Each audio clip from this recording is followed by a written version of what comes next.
Hello everyone, welcome to Learners channel. In this video we are going to discuss Unit 4th John Stuart Mill के बारे में इस video में हम पढ़ने वाले हैं। उन्होंने liberty of thought, expression and action के ऊपर उनके क्या व्यूज़ थे, इस वीडियो में हम 4.1 टॉपिक को कंप्लीट करेंगे, मेजर 1 पॉलिटिकल साइंस। तो सबसे पहले जॉन स्टर्ट मिल के बारे में हम पढ़ने वाले हैं। जो जॉन स्टर्ट मिल है, इनका बर्थ होता है 1806 में और इनकी डेथ होती है 1873 में। और ये सन होते हैं किसके? स्कॉटिश हिस्टोरियन, फिलोसोफर और एडमिनिस्ट्रेटर जेम्स मिल के। जेम्स मिल की पर्सनालिटी, जेम्स मिल को हमने फर्स्ट सेम में भी पढ़ा था।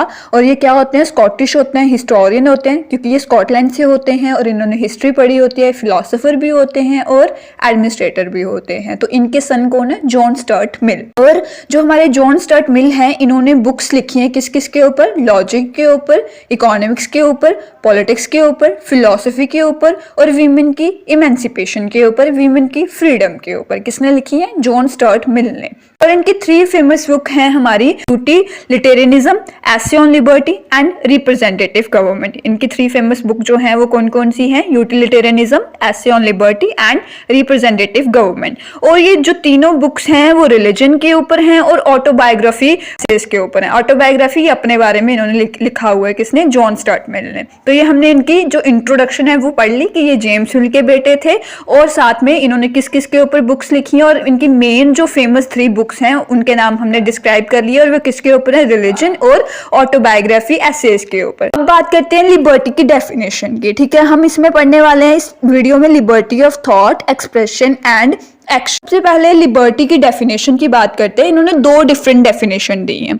सबसे पहले दी है इन्होंने all restraint is an evil. जितनी भी रिस्ट्रिक्शन लगती हैं वो सारी क्या है? इविल हैं, वो सारी बुरी हैं, रिस्ट्रिक्शन नहीं लगनी चाहिए। इनके अकॉर्डिंग, जॉन स्टर्ट मिल के अकॉर्डिंग, जो रिस्ट्रिक्शन लगती है इंडिविजुअल के ऊपर वो नहीं लगनी चाहिए। All restraint is an evil, जितनी भी रिस्ट्रिक्शन लगती हैं वो सारी क्या है? इविल हैं, बुरी हैं। उसके बाद इन्होंने बोला है कि जो एक्शन होता है, कोई भी एक्शन बंदा करता है, इंडिविजुअल जो है वो अपना एक्शन करता है, उसमें इंटरफेरेंस नहीं होनी चाहिए। किसी भी पर्सन ने अपना पर्टिकुलर एक्शन किया तो उसमें जो स्टेट है उसकी इंटरफेरेंस नहीं होनी चाहिए। और अगर इंटरफेरेंस जो है वो हो सकती है कब? अगर कोई पर्सन जो है वो हार्म कर रहा है अपने आप को या फिर अदर पर्सन को, तो उस टाइम पे आप क्या कर सकते हो? इंटरफेरेंस कर सकते हो थ्रू लॉ। ने बोला है एक्शन जो है वो 2 तरह के होते हैं, एक होता है सेल्फ रिगार्डिंग एक्शन और एक होता है अदर रिगार्डिंग एक्शन।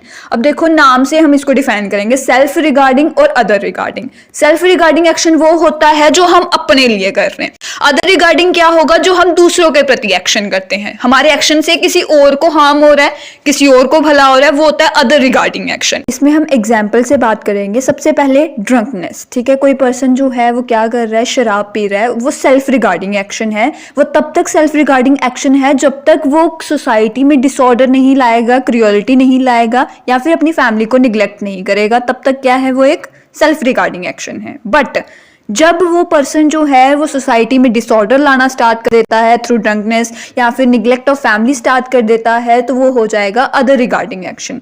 और जब तक वो सेल्फ रिगार्डिंग एक्शन है तब तक स्टेट जो है वो इंटरफेयर नहीं करेगी। बट जिस दिन वो जो एक्शन है वो क्या बन जाता है? सोसाइटी के लिए हार्मफुल बन जाता है, फैमिली के लिए हार्मफुल बन जाता है, तो जो स्टेट और सोसाइटी होगी वो अपनी लेजिटिमेटली से इंटरफेरेंस करेगी, लॉज के से क्या करेगी? इंटरफेरेंस करेगी उसके एक्शन में। ये आ गई हमारी फर्स्ट एग्जांपल। सेकंड एग्जांपल की बात करते हैं, लैक ऑफ एजुकेशन। देखो जो सोसाइटी है वहां पे क्या हो रहा है? पेरेंट्स जो हैं वो फेल हैं एक बच्चे को एजुकेशन देने में। ठीक है, तो ये सोसाइटी को हार्म कर रहा है as a whole. As a whole कैसे करेगा? क्योंकि बच्चे जो हैं वही फ्यूचर हैं कंट्री का। ठीक है, अगर वो बच्चे जो हैं वो एजुकेशन नहीं ले पा रहे हैं through sort of any reason, तो क्या होगा कि वो सोसाइटी जो है वो ग्रो नहीं होगी। तो सबसे पहले पेरेंट्स अगर फेल हो रहे हैं एजुकेशन देने में तो स्टेट को क्या करना चाहिए? पेरेंट्स को फोर्स करना चाहिए कि वो एजुकेशन दे। और बाय द वे अगर पेरेंट्स एजुकेशन नहीं दिला रहे हैं तो उन्हें सोसाइटी को खुद अरेंज करना है इस चीज को।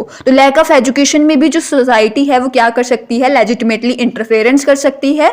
और ड्रंकनेस में वो तब तक नहीं करेगी जब तक वो सेल्फ रिगार्डिंग है। बट जब वो अदर रिगार्डिंग एक्शन हो गया तो उसमें भी सोसाइटी जो है वो क्या करेगी? लेजिटिमेटली इंटरफेयर करेगी। ये आ गई हमारी फर्स्ट डेफिनेशन। अब बात करते हैं सेकेंड डेफिनेशन की। इन डेफिनेशन में उन्होंने क्या बोला है, liberty consist in doing what one Dzire. Liberty freedom क्या है, जो एक पर्सन जो है डिजायर करता है, पर्सन एक डिजायर करता है वही लिबर्टी है। डिफरेंट डेफिनेशन दी है। फर्स्ट में उन्होंने क्या बोला है, सारे रिस्ट्रेंट जितनी भी रिस्ट्रिक्शन लगती है एक इंडिविजुअल पे वो सारी क्या है, इविल है, बुरी है। और सेकंड में उन्होंने क्या बोला, लिबर्टी कंसिस्ट क्या करती है, जो एक पर्सन जो है वो डिजायर कर रहा है। तो सबसे पहले उन्होंने स्टेट और सोसाइटी को जस्टिफाई किया है, स्टेट और सोसाइटी का इंटरफेरेंस होना चाहिए जब मैन जो है वो ब्रिज को क्रॉस कर रहा है, क्योंकि मैन का मोटिव क्या है, ब्रिज को क्रॉस करना, ना कि रिवर में गिरना। ये उन्होंने एग्जांपल के थ्रू बताया है कि मैन जो है उसकी डिजायर क्या है कि ब्रिज को क्रॉस करना, तो वो नहीं चाहता कि वो रिवर में गिरे। तो इस पोजीशन पे क्या करना है, जो सोसाइटी होगी उसको इंटरफेरेंस करनी है उस मैन को क्या करने के लिए, प्रिवेंट करने के लिए। तो उन्होंने बोला है जो लिबर्टी है इसको डेंजर है दो चीजों से, डेंजर खतरा है लिबर्टी को दो चीजों से। सबसे पहले from the state through laws, जो स्टेट है वो अपने लॉज बनाती है, उससे खतरा है एक इंडिविजुअल की लिबर्टी को, उससे इंडिविजुअल की लिबर्टी जो है वो कट डाउन हो सकती है। और सेकंड में उन्होंने बोला है जनरल ओपिनियन सोसाइटी के, टेरिबल जनरल ओपिनियन सोसाइटी से इससे भी क्या हो सकता है, इंडिविजुअल की जो लिबर्टी है वो कट डाउन हो सकती है। उन्होंने बोला है कि हम अपने पड़ोसियों से ज्यादा डरते हैं एज कंपेयर टू पुलिसमैन, क्योंकि वो जो पड़ोसी हैं उनके ओपिनियन हमारे लिए मैटर करते हैं। पुलिसमैन जो है वो कभी ना कभी हमें मिलेगा और उसके बाद वो भूल जाएगा हमें, क्योंकि उन्होंने बहुत ज्यादा जनता से मिलना होता है। बट जो पड़ोसी है उनके साथ हमारा रोज का कनेक्शन है, तो हमारा पड़ोसी होगा उससे हम ज्यादा डरेंगे, उससे ओपिनियन से ज्यादा डरेंगे एज कंपेयर टू पुलिसमैन। ये हमने बात कर ली दो डेफिनेशंस की, आई होप यू अंडरस्टैंड। अब बात करते हैं टाइप्स ऑफ लिबर्टी की। तो हमने पढ़नी है liberty of thought and expression and action, ठीक है। हम इस वीडियो में liberty of thought, expression and action पढ़ेंगे। बट टाइप्स ऑफ लिबर्टी की बात करें तो 3 टाइप्स की है। सबसे पहले liberty of thought and expression, उसके बाद है लिबर्टी ऑफ एक्शंस, उसके बाद है लिबर्टी टू यूनाइट। तो सबसे पहले liberty of thought and expression की बात करते हैं। तो इसमें इन्होंने बोला है कि मोस्ट इसेंशियल है सेल्फ डेवलपमेंट के लिए, किसी भी इंडिविजुअल की सेल्फ डेवलपमेंट के लिए, सेल्फ रियलाइजेशन के लिए, जो liberty of thought and expression है। नाम से पता चल रहा है थॉट एंड एक्सप्रेशन की फ्रीडम, जो हमारे थॉट है उनको एक्सप्रेस करना और उसकी हमारे पास फ्रीडम होनी चाहिए। तो इन्होंने बोला ये इसेंशियल सिर्फ एक इंडिविजुअल के लिए नहीं है, इंडिविजुअल की पर्सनैलिटी के लिए नहीं है कि वो क्या करे, अपने ओपिनियंस को एक्सप्रेस करे, अपने थॉट्स को एक्सप्रेस करे, बट नेसेसरी है, इसेंशियल है। किसके लिए, एक सोसाइटी की हेल्थ के लिए, एक स्टेट के लिए, क्योंकि बहुत ज्यादा इंडिविजुअल्स होंगे तो वो अपने अपने ओपिनियंस देंगे और वहीं से हमारी जो सोसाइटी है वो ग्रो होगी, ठीक है। उन्होंने बोला कि स्टेट जो है वो लॉज फ्रेम करेगी और सोसाइटी जो है वो अपने रूल्स बनाएगी। तो liberty of thought and expression जो है वो रियलाइज्ड होगा। स्टेट जो है वो अपने लॉज बना रही है, सोसाइटी अपने रूल्स बना रही है, और उसमें क्या होगा, इंडिविजुअल भी क्या करेगा, अपने थॉट एंड एक्सप्रेशन को क्या करेगा, एक्सप्रेस करेगा। फिर उन्होंने बोला कि कोई भी नंबर जो है वो क्राइटेरिया नहीं होगा कि कोई पर्सन राइट है या रॉन्ग है। इससे उनका क्या मतलब है, उन्होंने बोला कि मान लीजिए अगर मेजॉरिटी जो है वो रूल कर रही है, मे भी हो सकता है कि मेजॉरिटी जो हो वो राइट ना हो, मेजॉरिटी जो हो वो सही ना हो, वो सिर्फ अपनी जजमेंट को इंपोज कर रही हो माइनॉरिटी के ऊपर। I hope you understand majority minority. Majority होता है वो लोग जो बहुत ज्यादा क्वांटिटी में हो, और माइनॉरिटी होता है जिनकी क्वांटिटी जो हो वो कम हो, ठीक है। तो उन्होंने बोला क्या पता मेजॉरिटी जो हो वो रूल कर रही हो, अपनी जजमेंट को इंपोज कर रही हो माइनॉरिटी पे, क्या पता उनके जो तरीके हो, उनका जो ओपिनियन हो, उनकी जजमेंट हो वो गलत हो। ऐसा तो नहीं होगा कि मेजॉरिटी जो है वो सारी सही हो सकती है अकॉर्डिंग टू किसके, जॉन स्टर्ट मिल के, ठीक है। फिर उसके बाद उन्होंने बोला कि हर पर्सन का, हर सिंगल पर्सन का ओपिनियन जो है वो इंपॉर्टेंट है, चाहे कोई भी हो, उसका पर्सन का ओपिनियन जो है, उसका मशवरा, उसकी सलाह जो है वो इंपॉर्टेंट है। उन्होंने बोला कि ह्यूमन रेस जो है वो लूजर कहलाई जाएगी, ह्यूमन की रेस जो है वो लूजर कहलाई जाएगी अगर एक सिंगल इंडिविजुअल जो है उसको परमिशन नहीं है कि वो अपने ओपिनियंस को एक्सप्रेस करे। तो इन्होंने एग्जांपल दी हिस्ट्री से। इन्होंने बोला देखो जैसे सोक्रेट और क्रिस्ट थे, इनके ओपिनियन सारी जनता से डिफरेंट थे, ठीक है, सारी जनता से इनके ओपिनियन जो थे वो डिफरेंट थे। बाद में लोगों ने रियलाइज भी किया अपनी मिस्टेक और फ्यूचर जनरेशन ने इनको वर्शिप किया, इनको पूजा कि सोक्रेट और क्रिस्ट के जो ओपिनियंस थे वो सारे लोगों से डिफरेंट थे और उस टाइम पे मतलब सारे लोग इनको हेट करते थे। बट बाद में लोगों ने अपनी मिस्टेक्स को रियलाइज किया और फ्यूचर जनरेशन जो है इनको क्या कर रही है, पूज रही है। उसके बाद आता है हमारा 4th point, liberty is not an abstract और नेचुरल राइट। इन्होंने बोला कि लिबर्टी जो है वो नेचुरल राइट नहीं है, इंडिविजुअल की पर्सनैलिटी के साथ ये डेवलप होगी। मिल जो है यहाँ पे क्या बोलते हैं कि सोसाइटी ज्यादा इंपॉर्टेंट नहीं है, इंडिविजुअल से ज्यादा सोसाइटी इंपॉर्टेंट नहीं है, इंडिविजुअल ज्यादा इंपॉर्टेंट है। ये इंडिविजुअल की लिबर्टी की बात करते हैं तो ये बोलते हैं कि इंडिविजुअल की लिबर्टी ज्यादा इंपॉर्टेंट है, सोसाइटी से ज्यादा इंपॉर्टेंट क्या है, इंडिविजुअल की लिबर्टी। इन्होंने बोला कि देखो फ्रीडम है किसी इंडिविजुअल के पास तो उसके पास रिस्पॉन्सिबिलिटी भी है। तो ये जो इंडिविजुअल और सोशल गुड है, उसके पास फ्रीडम है इंडिविजुअल के पास, उसके पास रिस्पॉन्सिबिलिटी भी है। तो जो इंडिविजुअल और सोशल गुड है, इंडिविजुअल मतलब अपने लिए, सोशल मतलब सोसाइटी के लिए, वो दोनों जो है वो इक्वलिटी जो है वो होनी चाहिए दोनों में, इंडिविजुअल गुड में भी और सोसाइटी के लिए चीजों में भी। वो क्या बोल रहे हैं कि अकॉर्ड वेल गुड रन होनी चाहिए एक बराबर। सोसाइटी जो है वो ज्यादा इंपॉर्टेंट नहीं है इंडिविजुअल से, दोनों जो है वो बराबर होनी चाहिए, ठीक है। फिर उनका कॉन्फ्लिक्ट ये आ जाता है कि इंडिविजुअल की फ्रीडम जो है वो ज्यादा है सोशल गुड से, इंडिविजुअल को ज्यादा फ्रीडम मिलनी चाहिए। ये आ गया हमारा क्या, liberty of thought and expression. हमने कुछ पॉइंट्स डिस्कस कर लिए, आई होप यू अंडरस्टैंड। अब बात करते हैं हम liberty of action and limits of the activities of the state and society.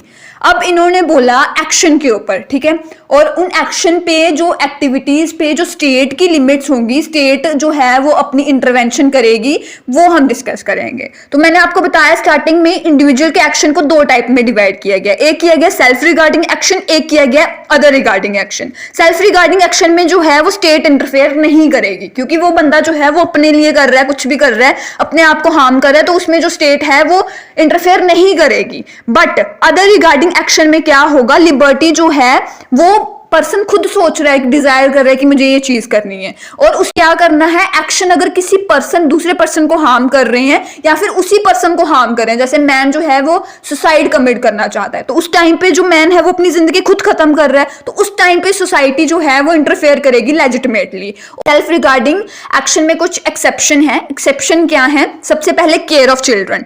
देखो बच्चों की केयर में केस में जो है एक्सेप्शन होगी, क्या पता बच्चों को हार्म हो रहा, बच्चों की एजुकेशन के ऊपर पूरा ध्यान नहीं दिया जा रहा हो, ठीक है, कॉलोनीज को कोई हार्म हो रहा, सेल्फ रिगार्डिंग एक्शन में कोई पर्सन जो है वो अपने लिए एक्शन कर रहा है, जैसे शराब पी रहा है और बाद में मार्केटाई कर रहा है घर पे आके, सोसाइटी भी जो है वो बहुत ज्यादा डिस्टर्ब हो रही है, तो इससे क्या होगा, अदर रिगार्डिंग एक्शन बाकी लोगों पे भी इफेक्ट पड़ रहा है, उसको छोटे छोटे बच्चे देख रहे हैं, उनपे जो है वो एक टाइप का नेगेटिव सीन जाएगा, तो इस वजह से जो एक्शन है उसको क्या किया जाएगा, इस पे स्टेट जो है वो क्या करेगी, इंटरफेयर करेगी। ल्यूनेटिक्स क्या होता है, जो पर्सन पागल हो और वो क्रेजियस्ट थिंक कर रहा हो और वो बाकी लोगों को मतलब इससे हार्म कर रहा हो, तो इस केस में भी एक्सेप्शन होगी। जो पर्सन जो है वो दूसरों को हार्म कर रहा है वो सेल्फ रिगार्डिंग है, उसे नहीं पता चल रहा है कि वो क्या कर रहा है, बट एट द एंड क्या हो रहा है कि कोई पर्सन हार्म हो रहा है उसकी वजह से, तो इसमें भी स्टेट क्या करेगी, इंटरफेयर करेगी। तो ये हमने डिस्कस कर लिया क्या, liberty of thought, expression and action. अब इसकी बात करते हैं हम क्रिटिकल एवोल्यूशन की। क्रिटिकल एवोल्यूशन वही क्रिटिकली एनालाइज करना है कि क्या ये सही था जो जॉन स्टर्ट मिल ने बताया है,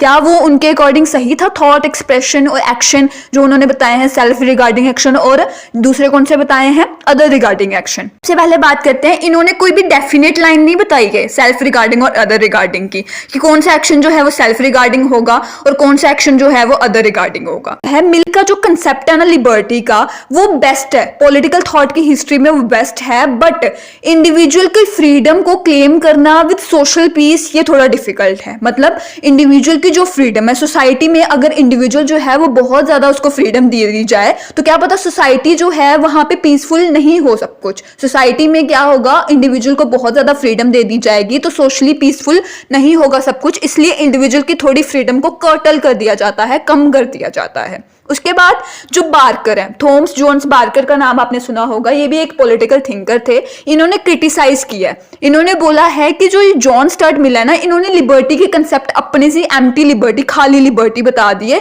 और इन्होंने एब्स्ट्रैक्ट इंडिविजुअल बताया। एब्स्ट्रैक्ट इंडिविजुअल क्या होता है, जो खुद इन्होंने बना दिया अपने माइंड में कि ऐसा इंडिविजुअल होगा, ठीक है। तो इन्होंने बार्कर ने इनको क्रिटिसाइज किया कि उन्होंने खुद ही एब्स्ट्रैक्ट इंडिविजुअल बना दिया और एक खाली लिबर्टी का कंसेप्ट दे दिया है।